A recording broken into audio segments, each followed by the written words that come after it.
சொன்னாங்க பாத்தீங்களா, speed dial, cellphone. பல்லு இல்லாதால கூட பார்த்திருக்கேன், செல்லு இல்லாதால பார்த்தது இல்லைங்க. ஒரே ஆளு 2 செல்போன் வச்சிருக்காரு. பாக்குறாரு, காலையில போனே வரலைன்னா ஒரு போன்ல இருந்து கால் பண்ணி இன்னொன்னு கட்டுக்கிறாரு.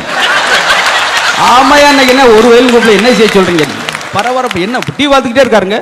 அப்போ ஒரு போன் கட்டாங்குள்ளி எடுத்து பேசுறான். தட்டார் புட்டார் கீழே விழுந்து எடுத்து, ஹலோ ஹலோ, ஒன்னு கேட்கல, அப்படியே லைன்ல இருங்க, இந்த மாடிக்கு வரேன். மாடிக்கு வந்தேன், 5வது மாடி. ஹலோ, ஒன்னு கேட்கல. அவர் பையன் எல்கேஜி போய் பின்னாடி, அப்பா ரிமோட் கொடுத்து தொலை, இந்த அறிக்கை செல்போன் பாத்தியா, ரிமோட்டு செல்போன். அந்த அம்மா வீட்டில் உட்காந்து செல்போன்ல மாத்திக்கிட்டு டிவி, என்ன ரிமோட் ஒன்றும் மாறல. இதுக்கு எங்கேயாவது நிதானமா உட்காந்து கொஞ்ச நேரம் சந்தோஷமா பேசுறதுக்கு நேரம் இருக்கா? செல்போன் வந்த அப்படிதாங்க இவ்வளவு பிரச்சனைகள். ஒரு ஆளு 50வது மாடி பெரிய பில்டிங், அங்க உட்காந்து அப்படி ஈவினிங் டயத்தில் பேப்பர் படிச்சுக்கிட்டு இருந்தார். அப்போ ஒரு போன் எடுத்தார்.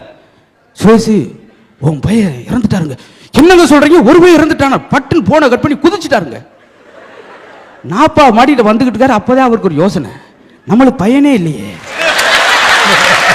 கொஞ்சம் அவசரப்பட்டுட்டோமோ. 20 மாடிக்கிட்டு வரும்போது இன்னொரு யோசனை, சார் என்ன நம்மளுக்கு கல்யாணமே ஆகலையே, ஐயோ எவனோ ராங் நம்பர் அடிச்சு நம்மளை குதிக்க வச்சுட்டானே. 10வது மாடிக்கிட்டு வரும்போது யோசிச்சார், நம்ம பேர் சுரேஷ் இல்லையப்பா, குமார்ல அப்படிங்க சொத்து ஒன்று ஜோடி. இந்த பரபரப்பு கொஞ்ச நாளைக்கு முன்னாடி இருந்துச்சாங்க.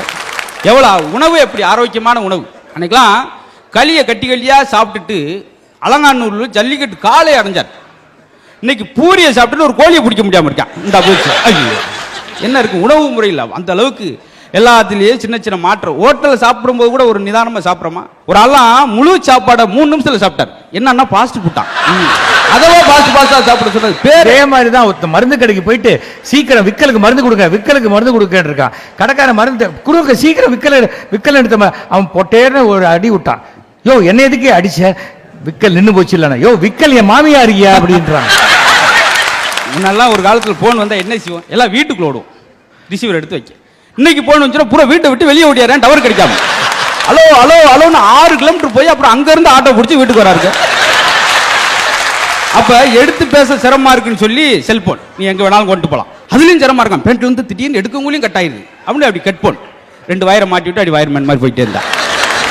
அதுலயும் சிரமமா இருக்கா. வயரை சுருட்டி எடுத்து அந்த போயிருந்துங்க அப்படின்னு புல் டூத்து கருப்ப ஒரு வண்டு மாதிரி இப்படி ஓட்ட வச்சுக்கிட்டே போனாங்க. இன்னும் ஒரு 7-8 வருஷம் கழிச்சு பாருங்களேன், எதுவுமே இல்லாம ரோட்ல பேசிட்டு போறாங்க. நல்லா தாங்க இருந்தா இப்படி காது ஜவ்வால் தெருவாக்கு இதெல்லாம் இருந்துச்சா? நல்லா ஒரு பண்டிகை கொண்டாடினா பொங்கல் வாழ்த்து அனுப்பு ஒரு அட்டை. நல்லா இருக்கீங்களா? இன்னைக்கு அந்த வாழ்த்து அட்டை எங்காவது பார்த்துருக்கீங்களா? பூராமே SMS முடிச்சிடும். அதுல இன்னொருத்தி அனுப்புனது அவன் நேம் எடுத்துட்டு இவர் நேம் சேர்த்து விட்டு அறிவாளி மாதிரி பார்த்துக்கீங்க. எப்படி மாறிக்கிடுச்சு பாருங்க. பொங்கல் ஒரு லெட்ரு போடுவோம். இன்னைக்கு தபால் எங்கேயாவது அனுப்புறோமா? அனுப்பும் பண்போம். அங்கே பக்கத்து விட்டு அந்த சிவப்பு நாய் எப்படி இருக்கு, இந்த பசுமாடு எப்படி இருக்கு, ஊரே கேட்டு சந்தோஷம் மகிழ்ந்தது. SMS முடிச்சிடாங்க. அதை அனுப்பலாம், தப்பு இல்லை. அது பரிதாபமா இருக்கு அந்த SMS படிச்சா. அதுல ஒருத்தர் லவ் பண்ணி அந்த பிள்ளைக்கு லவ் மெசேஜ் அனுப்பியிருக்கான். அந்த பிள்ளை பார்வர்டு மெசேஜ் அது 300 பேருக்கு அனுப்பிவிட்டு. இதுதான் பெரிய முக்கியமான கொடுமையா தான். இது இப்போ பரிதாபமா இருக்கு. எனக்கு இந்த வருஷத்துல முதல் நாள் காலைல 6 மணிக்கு சாமியை கும்பிட்டு இந்த வருஷமே நல்லா இருக்குன்னு கடவுளே அப்படின்னு கோயில் விட்டு வெளியே வரேன். 6:05 ஒரு SMS மகிழ்ச்சி எடுத்து பார்க்குறேன். ஒரு அனுப்பியிருக்காங்க, கிரைண்டரில் அரிசியை போட்டா மாவு, வாயில் அரிசியை போட்டா சாவு. வருஷத்துல முதல் நாள் இதை படிச்சா எனக்கு எப்படி இருக்கு அந்த வருஷம்? வேற SMS அப்படியே துப்பட்டியை போத்திட்டு படுத்துட்டேன். இன்னைக்கு எங்கேயுமே வெளியே போகக்கூடாதியா? நம்ம கேட்டது நேரம் இப்படி தொடங்கிருக்கேன். பேசுறதே அவசரமா எழுதி போடுறத கூட சுடாட்டில் ஒரு எழுதி போட்டிருக்காங்க, நன்றி மீண்டும் வருக. ஏன்னா அங்கே பொருட்காட்சி நடக்குது. போச்சு உணவு முறையிலிருந்து எல்லாத்துலையும். ஃபேஸ்புக் சொன்னாங்க பார்த்தீங்களா, அது எதுக்குன்றே தெரியல. நான் 2 இட்லி சாப்பிட்டேன், அதுக்கு 250 லைக் கொடுத்துருக்காங்க. Very good. இது என்ன உலக அதிசயமாங்க மாறிக்கிடுச்சு. குழந்தைகள் தினம் கொண்டாடுறமே, என்னைக்காவது குழந்தையோட ஒரு 5 நிமிஷம் கொஞ்சம் குழாவரமா நம்ம இருக்க அவசரத்தில். கவிப்பேரசு வைரமுத்து எழுதியிருப்பார் ஒரு கவிதையில், 9 மணிக்கு உன் அப்பா உனக்கு சொந்தம் இல்லை ஆபீஸ் போயிடாது, 9:30 உனக்கு அம்மா உனக்கு சொந்தம் இல்லை, தொலைக்காட்சியும் ஆயாவும் அசைதியிலே தூங்கிவிட்டால் தூக்கத்தை தவிர துணைக்கு வர யாரும் இல்லை, வாய் என்று அழைப்பதற்கும் கட்டி துளாவதற்கும் ஞாயிற்றுக்கிழமை வரும் நல்ல விலை கண்ணுறங்கு அப்படின்னு முடிப்பார். என்னைக்காவது குழந்தையோட அவர் பேசி பாருங்க. ஒரு 5 நிமிஷம் குழந்தைகிட்ட பேசினாலே அவ்வளவு மகிழ்ச்சி. ஆனால் அந்த மகிழ்ச்சி இன்னைக்கு பார்க்க முடியாதா? பரிதாபமா இருக்கு. குழந்தைகள் பேசுறது குழந்தைகிட்ட ஆச்சரியமா இருக்குங்க. அழகழகான விஷயங்களா இருக்கு.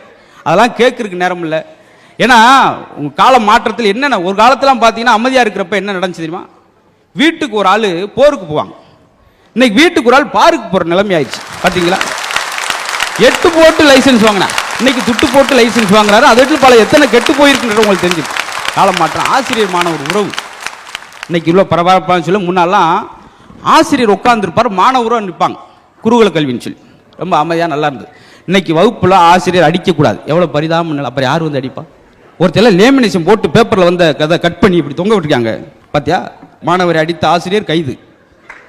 பார்த்துக்க சார், தொட்ட நீ கட்ட அப்படின்னு ரோடு தொங்க விட்டுருக்கா. அவர் இப்படியே முடிச்சுக்கிட்டே இருக்காரு, என்ன செய்ய முடியும் பார்த்துருங்க. குச்சி எடுத்து கோபத்தில் அடிக்க போறாரு, குச்சியை பிடிச்சிட்டான்.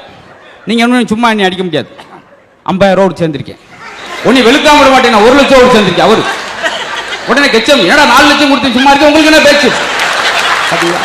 காரணம், படித்தவர்களாம் பாடம் நடத்துகிறார்கள், படிக்காதவர்கள் பள்ளிக்கூடமே நடத்துகிறார்கள். இன்னைக்கு சூழல் உங்களுக்கு தெரிஞ்சு.